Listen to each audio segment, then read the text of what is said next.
Welcome to the Ownership Review, where we do a bunch of maintenance to see what this car is like to live with on a daily basis. Here are the high points of the 2007 Jeep Grand Cherokee.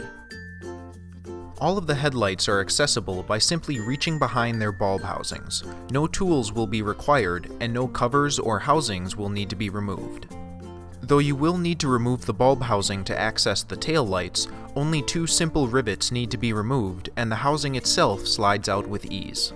The engine air filter is quick to find towards the left of the engine. No tools are needed to disengage its fasteners, and the housing itself lifts up easily. Not everything is perfect. Here are the pain points. The battery is wedged in tight towards the right of the engine. Its bracket is located rather deep in the engine bay, which may prove complicated to remove if the battery ever needs to be changed. Although this vehicle does have access to the transmission fluid reservoir, the manufacturers neglected to include a dipstick.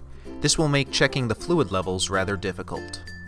The spare tire is stored beneath the vehicle and must be lowered via the jack extension and the hole on the floor of the trunk.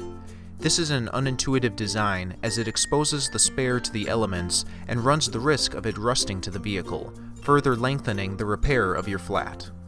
Overall, the 2007 Jeep Grand Cherokee is a relatively easy car to maintain and would be a good choice for those new to do-it-yourself vehicle maintenance.